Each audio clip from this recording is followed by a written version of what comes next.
luasnya samudra, di dalam badai bergelora.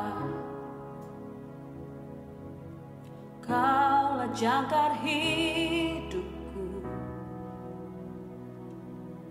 tak sekalipun ku goyah. Firman-Mu terangi langkahku, sumber damai dalam hidupku. Ku aman di dalam-Mu, penyertaan-Mu sempurna. Sepasti mentari bersinar, begitu pun janji-Mu.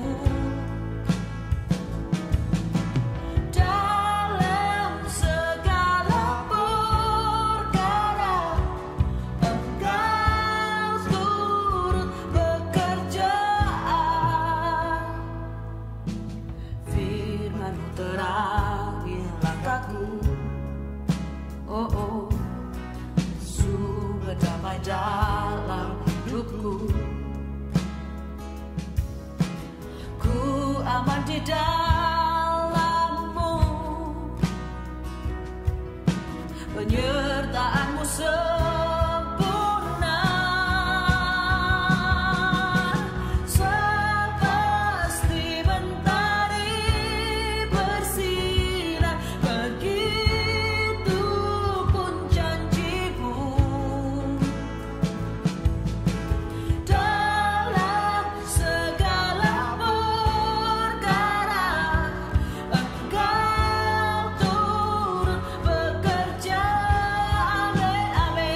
ketenangan batinku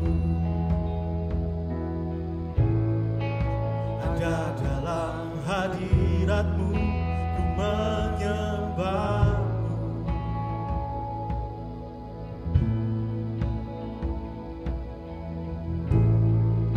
Tersungkur ku di kaki-Mu, rasakan hadirat-Mu. Takkan ku melepaskan-Mu, Kau cahaya bagiku. Mengiringmu seumur hidupku, masuk dalam rencana-Mu Bapa. Pikiranku, kehendakku, ku serahkan padamu. Harapanku hanya di dalam-Mu, ku kan teguh bersama-Mu Tuhan. Jadikanku bejana-Mu untuk memuliakan-Mu.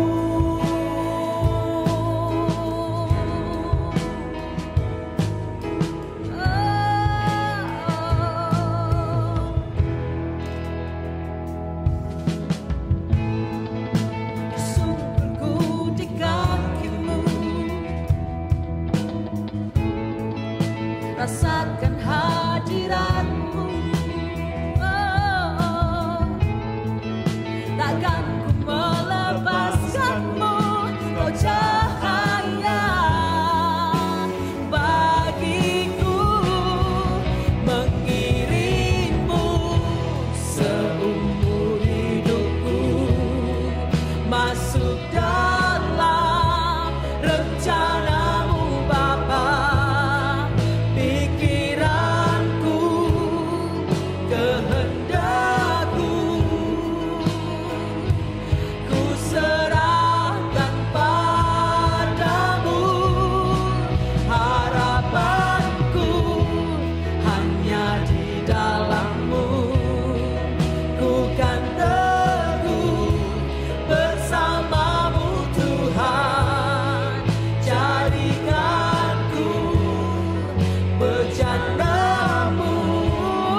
Shalom, selamat pagi Bapak Ibu Saudara sekalian. Selamat datang di ibadah bahasa Indonesia. Dan juga mengucap syukur kepada Tuhan bahwa oleh kasih karunia-Nya kita bisa beribadah bersama-sama. Dan juga di ICA ada ICA Kids Online buat putri dan putra Bapak Ibu sekalian untuk bisa mengikuti. Dan akan ada link yang akan tercantum di screen saudara. Dan juga bagi Bapak Ibu Saudara yang belum ikut di dalam Go Group, komunitas sel group kami, maka Bapak Ibu bisa mengecek di sosial media di icasby.com. Nah, mari kita akan memulai daripada ibadah kita, yang dimana pada minggu lalu Pastor Ardo sudah memberikan gambaran secara garis besar di dalam kitab Daniel. Dan kita tahu bahwa kitab Daniel ini adalah buku berbicara mengenai akhir zaman. Di dalam kitab Daniel ini akan banyak terdapat mengenai nubuatan-nubuatan mengenai situasi akhir zaman. Nubuatan mengenai kedatangan Mesias. Dan di dalam kitab Daniel ini banyak yang dikutip daripadanya di dalam Perjanjian Baru, khususnya di dalam kitab Wahyu.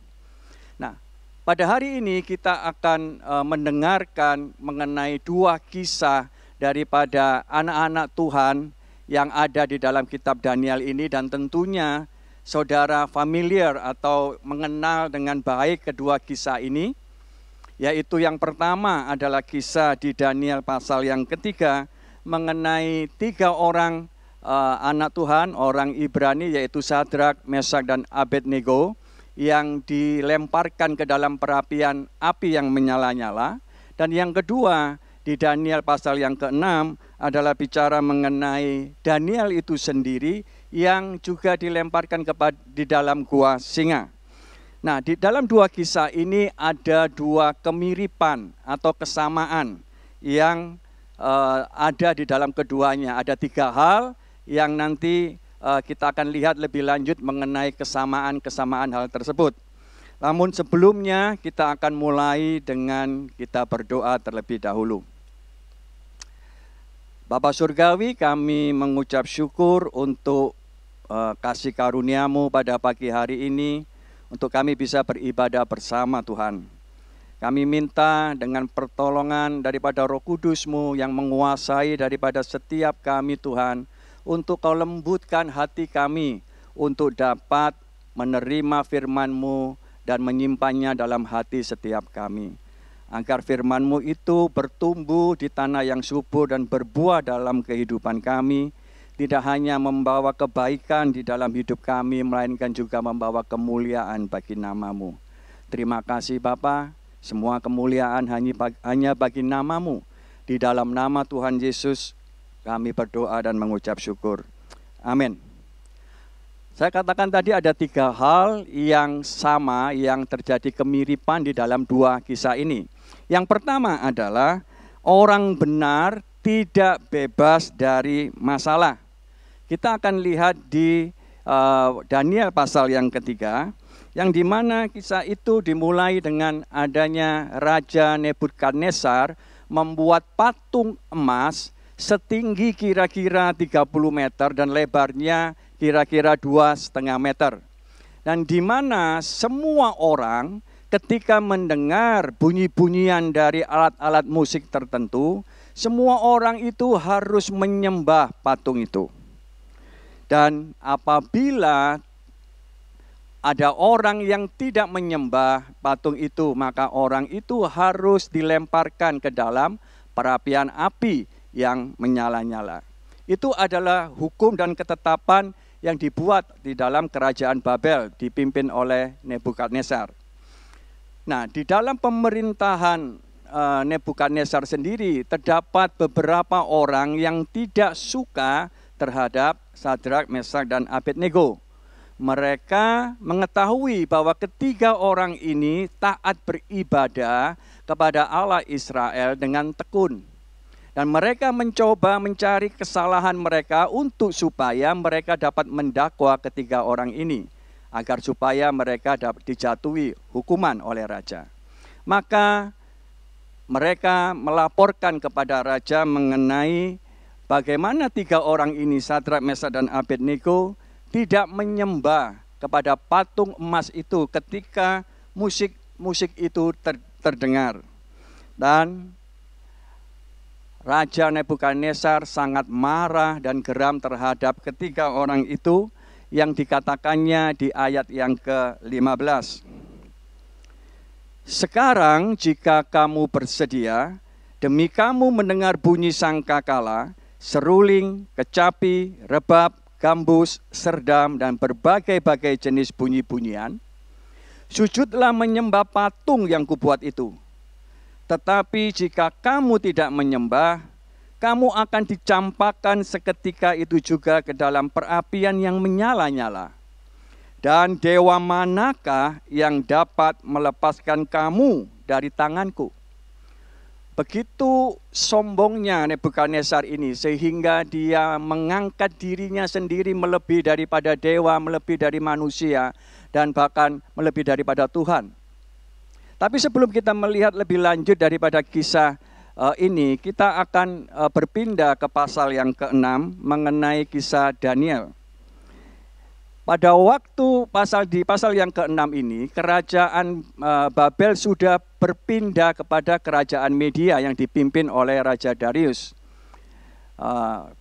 Pada masa itu, kerajaan Media mengalahkan daripada kerajaan Babel, dan juga menguasai atas seluruh wilayah yang dulu pernah dikuasai oleh kerajaan Babel, sekarang menjadi milik di bawah penguasaan kerajaan Media yang dipimpin oleh Raja Darius. Nah, pada waktu Raja Darius itu mengambil alih, posisi Daniel ini masih tetap dipertahankan. Bahkan diangkat menjadi salah satu dari 3 orang yang membawai 120 orang wakil raja yang ditempatkan di seluruh kerajaan. Jadi Daniel ini mendapat posisi yang sangat tinggi di dalam pemerintahan. Dan itu membuat ke-120 orang ini juga tidak suka terhadap Daniel. Mereka mencoba berbagai macam cara untuk mencari kelemahan terhadap Daniel. Namun mereka tidak mendapatinya. Sebab Daniel dikenal adalah orang yang jujur, orang yang benar, orang yang berintegritas.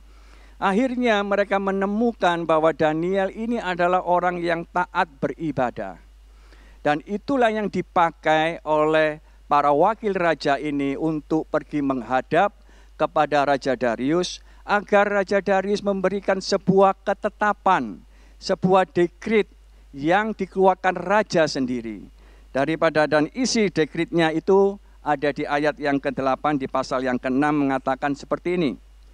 Semua pejabat tinggi kerajaan ini, semua penguasa dan wakil raja, para menteri dan bupati telah mufakat, supaya dikeluarkan kiranya suatu penetapan raja dan ditetapkan suatu larangan, agar barang siapa yang dalam 30 hari menyampaikan permohonan kepada salah satu dewa atau manusia, kecuali kepada tuanku ya raja, maka ia akan dilemparkan ke dalam gua singa. Ke 120 orang ini benar-benar dia mau memanfaatkan mengenai mengangkat Raja Darius untuk menjadi lebih tinggi dari manusia, lebih tinggi daripada dewa. Hal yang sama juga tadi berlaku kepada Nebukadnezar. Nah, dari kedua kisah ini kita melihat bahwa orang-orang Ibrani yaitu Sadrak, Mesak, dan Abednego dan juga Daniel adalah mereka mengalami masalah tidak hanya pada saat itu, melainkan pada saat-saat jauh sebelumnya. Yaitu ketika kerajaan Yehuda dikalahkan, ditaklukkan oleh kerajaan Babel, bahwa mereka semuanya yang sebelumnya menjadi orang yang merdeka, sekarang mereka menjadi orang tawanan. Mereka dipaksa diangkut meninggalkan tanah kelahirannya menuju kepada sebuah tempat yang asing yang baru. Segala sesuatunya berbeda dan itu adalah menjadi sebuah masalah. Dan ketika mereka berada di kerajaan Babel pun, soal makanan dan minuman pun itu juga menjadi masalah buat mereka. Bahwa dikatakan kalau saudara baca di pasal yang awal, pasal 1, bahwa mereka tidak mau memakan makanan yang disajikan di kerajaan Babel itu, termasuk juga minumannya.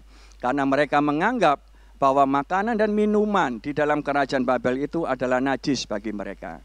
Sehingga mereka meminta hanya makan sayur saja dan minum air. Dan itulah yang membuat mereka, Tuhan memberikan hikmat yang luar biasa kepada mereka. Nah, namun karena mereka semakin diberi kepercayaan yang tinggi di dalam pemerintahan, tadi saya ceritakan di awal bahwa mereka tidak disukai oleh banyak orang. Dan tentunya ketika banyak orang tidak menyukai mereka, maka orang-orang itu akan banyak membawa masalah kepada mereka. Dan kita tahu bahwa tidak hanya kepada mereka saja mereka menghadapi masalah, itu juga berbicara kepada kita, yaitu saudara dan saya sebagai orang-orang percaya, sebagai anak-anak Tuhan, yaitu bahwa kita pun juga tidak terbebas dari masalah. Mungkin masalah yang kita hadapi ini tidak sama dengan masalah yang dihadapi oleh Sadrak dan kawan-kawan beserta dengan Daniel. Masalahnya berbeda. Tetapi selama kita ini masih bernafas di dunia ini, maka masalah itu akan selalu ada.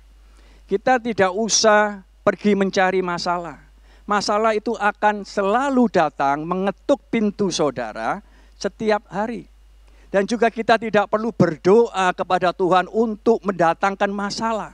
Enggak perlu. Karena masalah itu akan selalu ada kepada setiap manusia, termasuk kita sebagai anak-anak Tuhan. Apalagi di situasi pandemi saat ini. Begitu banyak masalah yang terjadi yang ada di sekitar kita. Ya, masalah di dalam kesehatan, kita sama-sama mengetahui bagaimana banyak orang, terutama orang-orang yang terdekat kita, jatuh sakit, dirawat di rumah sakit, bahkan ada yang meninggal. Dan juga tidak hanya berkaitan dengan kesehatan, masalah juga timbul di dalam pekerjaan. Banyak toko-toko bisnis yang tutup, banyak karyawan yang dirumahkan, itu pun juga masalah yang cukup besar. Dan juga berakibat kepada masalah di dalam keuangan. Dan kalau terjadi masalah di dalam keuangan, biasanya juga itu merembet kepada masalah di dalam pernikahan, di dalam hubungan suami istri, akan terjadi banyak percekcokan di dalam rumah tangga. Hubungan dengan anak-anak juga akan terganggu, terjadi masalah di situ. Hubungan dengan keluarga besar, hubungan dengan pertemanan, gitu ya. Dan bahkan di dalam pelayanan ketika terjadi pandemi seperti ini, itu pun juga terdapat masalah. Artinya bahwa kita sebagai anak-anak Tuhan tidak kebal terhadap masalah. Masalah itu akan selalu ada. Dan jika ada orang yang mengatakan kepada saudara bahwa mengikut Tuhan Yesus itu enak, mengikut Tuhan Yesus itu tidak akan ada masalah, menjadi orang Kristen itu selalu happy, selalu senang, saya katakan bahwa itu adalah tidak benar. Beberapa waktu tahun yang lalu, ketika pada waktu awal-awal saya bertobat, ada sebuah keinginan di dalam diri saya yang begitu besar untuk menginjil, untuk mengajak orang-orang itu mengenal Yesus untuk datang ke gereja. Nah, pada suatu ketika saya dimintai tolong oleh teman saya untuk melihat sebuah rumah yang akan disewakan untuk hamba Tuhan. Dan ketika saya datang ke rumah itu, ditemani oleh seorang tante-tante yang pemilik rumah itu. Dan singkat cerita setelah saya melihat rumah itu, dan kemudian saya bertanya kepada tante itu, Tante pergi ke gereja mana?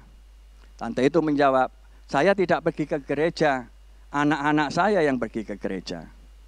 Terus kemudian saya mengatakan begini, lo harus pergi ke gereja tante. Di gereja itu enak, tante nanti akan sukacita di sana. Tante akan menyanyi bersama-sama, bersukacita, bergembira. Tante akan senang hatinya ketika tante berada di gereja. Menjadi orang Kristen itu enak, senang. Itu yang saya katakan. Dan itu adalah kebodohan saya, karena ketidakmengertian saya bagaimana bersikap menjadi seorang anak Tuhan. Jelas bahwa mengatakan di Mazmur bahwa kemalangan orang benar itu banyak. Artinya siapapun itu, apakah orang yang percaya maupun yang tidak percaya, maka masalah itu akan selalu ada. Namun yang berbeda adalah ketika kita sebagai orang percaya, kita menghadapi masalah, maka kita memiliki Tuhan yang menyertai kita untuk menghadapi masalah itu. Sedangkan orang yang belum percaya, mereka mengandalkan kekuatan diri sendiri untuk menghadapi masalah itu. Dan juga kita tahu bahwa kita tidak diajar untuk lari dari masalah, melainkan kita menghadapi masalah. Kita kembali kepada kisah Sadrak, Mesak, dan Abednego serta Daniel. Bahwa ketika mereka menghadapi masalah, hal yang kedua yang mereka lakukan adalah mereka memiliki iman yang memberi kemenangan. Ketika mereka menerima ancaman dari Raja Nebukadnezar di ayat yang ke-15 itu, maka mereka berkata kepada Raja, yang di ayat 16 sampai 18, demikianlah firman Tuhan. Lalu Sadrak, Mesak, dan Abednego menjawab Raja Nebukadnezar, tidak ada gunanya kami memberi jawab kepada tuanku dalam hal ini. Jika Allah kami yang kami puja sanggup melepaskan kami, maka ia akan melepaskan kami dari perapian yang menyala-nyala itu, dan dari dalam tanganmu ya Raja. Tetapi seandainya tidak, hendaklah tuanku mengetahui ya Raja, bahwa kami tidak akan memuja dewa tuanku dan tidak akan menyembah patung emas yang tuanku dirikan itu. Dan selanjutnya raja menjadi geram, lantas melemparkan mereka dalam keadaan terikat kepada perapian api yang dipanaskan 7 kali lebih panas. Sehingga ketika orang-orang pengawal-pengawal itu hendak mengangkat, ketika orang itu hendak dilemparkan kepada perapian itu, diceritakan bahwa mereka pun sendiri mati karena terjilat oleh api. Namun ketika mereka telah berada di dalam perapian itu, raja melihat dan sangat terkejut karena di dalam perapian itu ternyata ada 4 orang yang dengan bebas mereka berjalan-jalan di dalam perapian itu. Sehingga raja memanggil mereka keluar dari perapian itu, dan mereka keluar dengan seolah-olah tidak terjadi apa-apa terhadap diri mereka. Bahwa rambut mereka tidak hangus, pakaian yang dipakai juga tidak berubah apa-apa, bahkan bau kebakaran pun tidak ada pada mereka. Itu yang terjadi kepada Sadrak, Mesak, dan Abednego. Sedangkan terhadap Daniel, bahwa dikatakan bahwa ketika raja telah mengeluarkan penetapan seperti itu dan para wakil raja itu memfitnah, mendakwa Daniel, dan raja mau tidak mau dia harus melaksanakan apa yang menjadi ketetapannya dengan ia melemparkan Daniel ke dalam gua singa. Namun sebenarnya Raja Darius ini sebenarnya sangat mengasihi Daniel. Namun ia tidak mampu berbuat apa-apa. Dikisahkan bahwa ia tidak dapat tidur semalaman dan ia berpuasa. Dan ketika esok harinya, pagi-pagi hari, sekali ia buru-buru ke gua singa untuk melihat keadaan Daniel. Dan ia berseru dari luar di depan gua mengatakan, apakah Allah yang Daniel sembah dengan tekun sanggup melepaskannya dari singa-singa? Maka Daniel menjawab, yang di pasal yang ke-6 seperti ayat yang ke-22 sampai yang ke-23. Seperti begini. Allahku telah mengutus malaikatnya untuk mengatupkan mulut singa-singa itu, sehingga mereka tidak mengapa-ngapakan aku. Karena ternyata aku tak bersalah di hadapannya.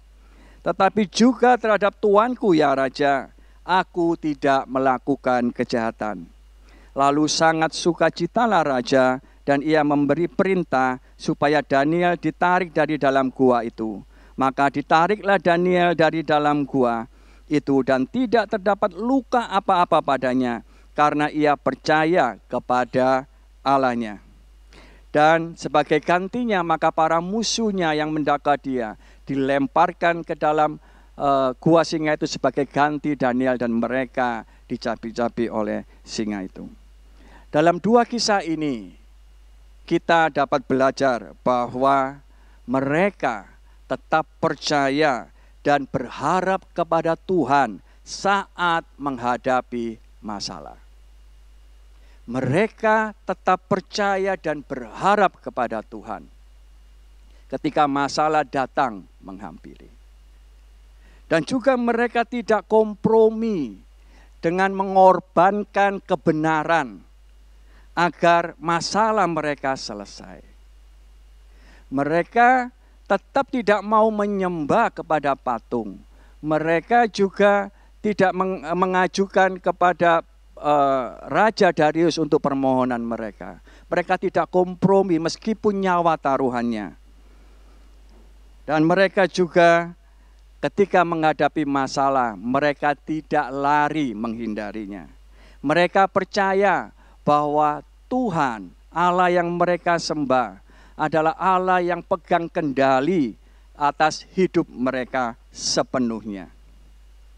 Hal yang sama yang harus kita lakukan sebagai orang percaya, saudara dan saya, yaitu kita harus tetap percaya dan memiliki harapan kepada Tuhan.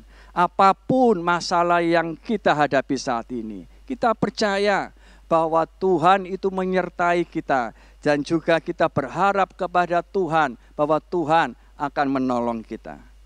Tuhan menyertai setiap langkah kita, itu yang kita percayai, dan memimpin langkah kita dalam menghadapi dalam setiap permasalahan yang ada. Daud di dalam Mazmurnya yang ke-23 yang keempat mengatakan bahwa sekalipun aku berjalan di dalam lembah kekelaman, aku tidak takut bahaya, sebab Engkau besertaku. Gadamu dan tongkatmu, itulah yang menghibur aku. Ketika menghadapi masalah di dalam lembah kekelaman, kita percaya Tuhan menyertai kita, Tuhan yang melindungi kita. Dan yang kedua adalah kita juga jangan kompromi. Jangan kompromi dengan mengorbankan kebenaran agar masalah kita ini bisa selesai dengan cepat. Memang ketika masa-masa menunggu ketika permasalahan itu selesai, itu adalah situasi yang paling tidak mengenakan. Menunggu adalah situasi yang paling mencemaskan. Sebab ketika menunggu permasalahan itu selesai, akan ada banyak godaan yang menarik kita untuk kita bertindak secara kompromi. Kita mau melakukan menurut kedagingan dan keinginan kita dibanding kita menunggu daripada pertolongan Tuhan. Yang ketiga adalah kita harus percaya bahwa Tuhan memegang kendali sepenuhnya atas hidup kita. Ketika kita percaya Tuhan pegang kendali, artinya kita harus menghadapi masalah itu dengan tidak lari menjauhi dari masalah. Lari dari masalah tidak akan pernah menyelesaikan permasalahan itu sendiri. Bahkan jika dibiarkan sekian lama berlarut-larut, maka masalah itu tidak akan hilang, malah masalah itu akan menjadi besar dan menjadi sulit untuk diselesaikan. Tetap percaya bahwa Tuhan senantiasa pegang kendali dalam hidup kita dan menyertai kita. Rasul Paulus mengatakan di Roma pasal yang ke-8, bahwa kita tahu sekarang bahwa Allah turut bekerja dalam segala sesuatu untuk mendatangkan kebaikan bagi mereka yang mengasihi Dia, yaitu mereka yang terpanggil sesuai dengan rencana Allah. Di sini dikatakan bahwa Allah turut bekerja di dalam segala sesuatu. Artinya baik di dalam keadaan yang baik maupun di dalam keadaan yang tidak baik. Apapun yang terjadi di dalam diri kita, kita boleh percaya bahwa Allah menyertai kita dan Allah senantiasa bekerja untuk menolong kita. Kita tidak hanya percaya bahwa dalam keadaan yang baik Tuhan itu menyertai, tetapi kita juga menghadapi pergumulan hidup ini. Janganlah kita kehilangan harapan, melainkan kita percaya kita memiliki Tuhan yang peduli kepada setiap kita untuk Tuhan menyertai dan menolong dalam hidup kita. Seringkali kita tidak tahu rencana Allah, tetapi kita yang bisa lakukan bahwa apapun permasalahan yang terjadi, yang Tuhan izinkan, maka Ia akan selalu mendatangkan kebaikan. Mungkin saat ini kita tidak mampu untuk bisa melihat hal itu, tetapi percayalah bahwa firman Tuhan ini adalah firman Tuhan yang tidak akan kembali dengan sia-sia. Firman Tuhan itu pasti akan terjadi, bahwa segala kebaikan akan Tuhan berikan kepada orang yang mengasihi Dia. Orang yang mengasihi Dia itu adalah orang yang melakukan kehendak daripada Dia. Orang yang mengasihi Dia adalah orang-orang yang menjadi pelaku daripada firman Tuhan. Nah, mari kita tetap percaya dan berharap kepada Tuhan dalam menghadapi pergumulan dalam permasalahan hidup kita. Nah, kita kembali kepada kisah daripada Sadrak, Mesak, Abednego dan juga Daniel. Bahwa hal yang ketiga yang kesamaan dari kedua kisah ini adalah bahwa nama Tuhan akhirnya dipermuliakan. Mari kita lihat bahwa saat mereka keluar daripada perapian, maka dikatakan di ayat yang ke-28 dan yang ke-29. Firman Tuhan mengatakan seperti ini. Daniel pasal yang ketiga ayat yang ke-28 dan ke-29. Berkatalah Nebukadnezar, terpujilah Allahnya Sadrak, Mesak dan Abednego. Ia telah mengutus malaikatnya dan melepaskan hamba-hambanya yang telah menaruh percaya kepadanya dan melanggar titah raja dan yang menyerahkan tubuh mereka. Karena mereka tidak mau memuja dan menyembah Allah manapun kecuali Allah mereka. Sebab itu aku mengeluarkan perintah bahwa setiap orang dari bangsa, suku bangsa atau bahasa manapun ia yang mengucapkan penghinaan terhadap Allahnya Sadrak, Mesak dan Abednego akan dipenggal-penggal dan rumahnya akan dirobohkan menjadi timbunan puing. Karena tidak ada Allah lain yang dapat melepaskan secara demikian itu. Melalui peristiwa daripada Sadrak, Mesak dan Abednego, akhirnya Nebukadnezar mengakui bahwa Allah yang disembah oleh ketiga anak Tuhan ini adalah Allah yang perkasa. Bahwa Allahnya mereka dimuliakan di seluruh kerajaan di dalam wilayah kerajaan Babel. Dan itulah yang menjadi sebuah puji-pujian bagi Allah, bagi Tuhan yang disembah oleh Sadrak, Mesak dan Abednego. Kita lihat hal yang sama juga terjadi di dalam kisah Daniel. Kita lihat di pasal yang ke-6, ayat yang ke-27 dan ke-28. Ketika Daniel sudah keluar dari gua singa itu, maka Darius mengatakan seperti ini. Di ayat yang pasal yang ke-6, ayat yang ke-27 dan ke-28. Demikianlah firman Tuhan. Bersama ini ku berikan perintah bahwa di seluruh kerajaan yang kukuasai, orang harus takut dan gentar kepada Allahnya Daniel. Sebab dialah Allah yang hidup, yang kekal untuk selamanya. Pemerintahannya tidak akan binasa dan kekuasaannya tidak akan berakhir. Dia melepaskan dan menolong dan mengadakan tanda dan mujizat di langit dan di bumi. Dia yang telah melepaskan Daniel dari cengkraman singa-singa. Raja Darius juga memberikan sebuah pengakuan untuk memuliakan daripada Allah, yang dimana dikatakan bahwa setiap orang harus takut dan gentar terhadap Allahnya Daniel. Bahwa Allah Daniel adalah Allah yang hidup dan kekal selamanya. Pemerintahannya tidak akan binasa, kuasanya tidak akan berakhir. Bahwa dia sanggup untuk melepaskan dan menolong, dan sanggup mengadakan tanda-tanda dan mujizat baik di langit maupun di bumi. Itu adalah sebuah pengakuan dari seorang raja yang sangat berkuasa pada masanya. Dan tujuan akhir daripada semua peristiwa atau kisah yang terjadi baik buat Daniel dan juga Sadrak, Mesak dan Abednego, dan juga permasalahan yang dialami oleh kita. Tujuan akhirnya adalah supaya nama Tuhan itu dipermuliakan. Yang menjadi tokoh utama bukanlah Sadrak, Mesak, Abednego serta Daniel ataupun Raja Nebukadnezar atau Darius, bukan. Yang menjadi tokoh utama adalah Tuhan itu sendiri, yaitu Tuhan yang hidup.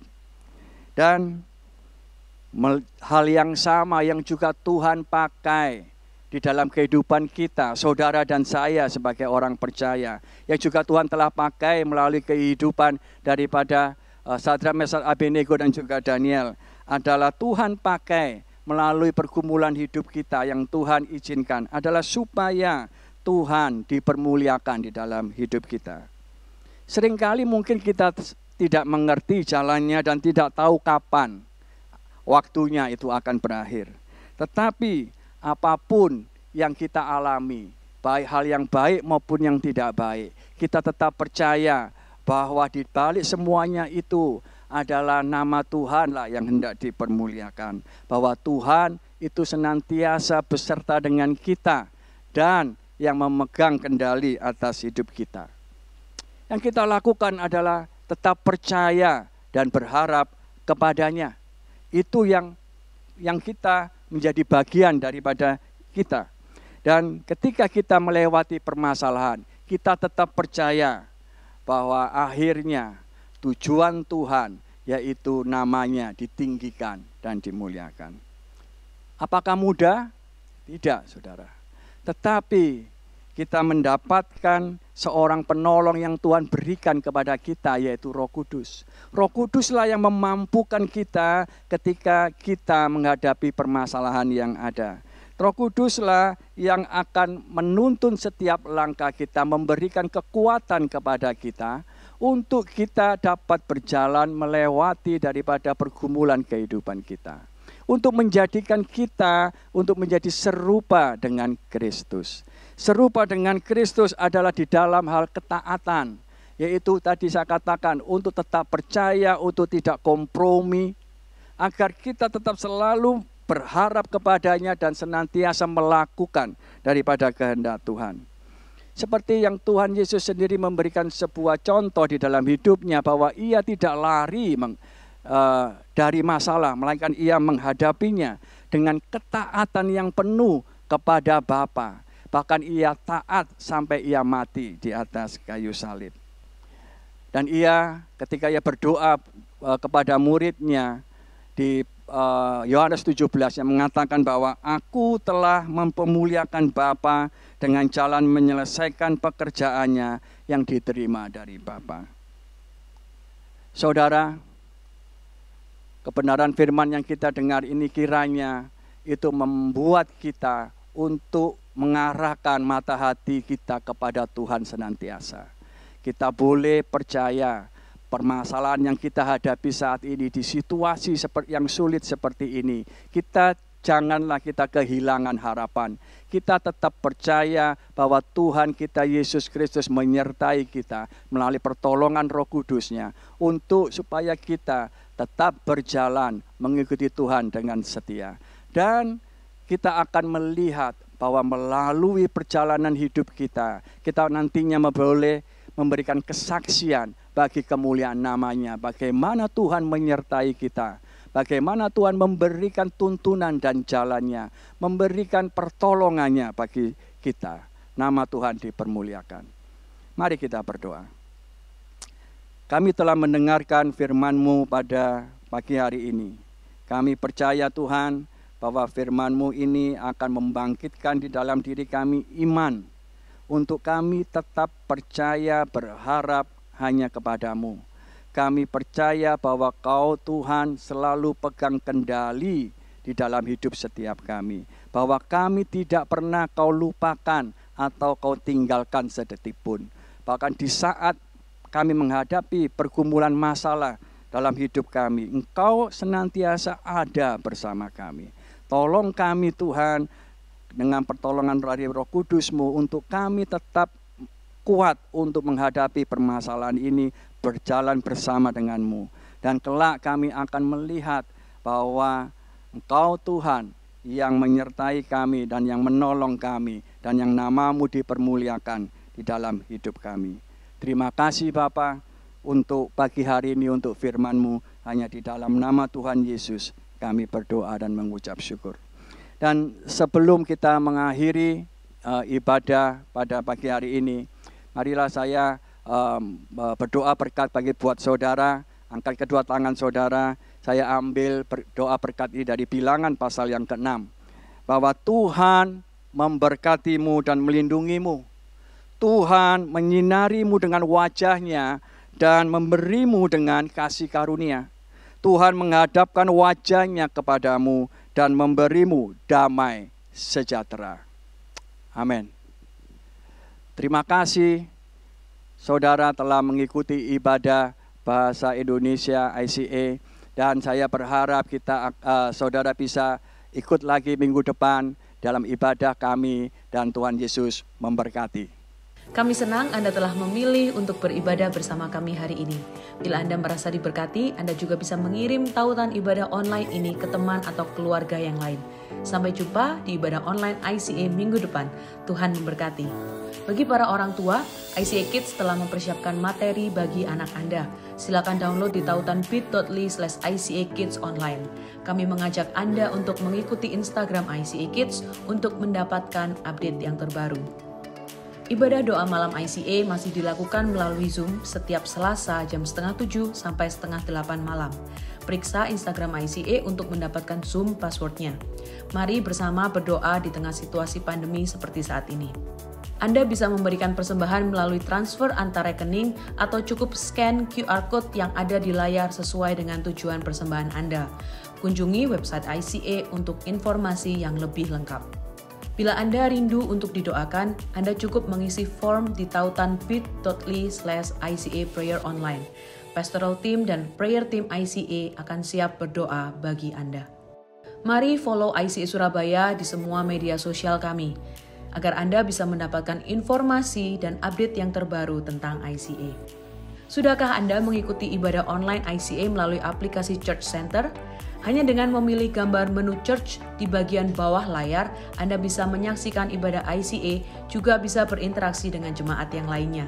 Bagi Anda yang belum mendownload aplikasi ini, kami mengajak Anda untuk mencobanya sekarang. Satu aplikasi untuk semua hal tentang ICA. Tunggu apa lagi? Download sekarang juga.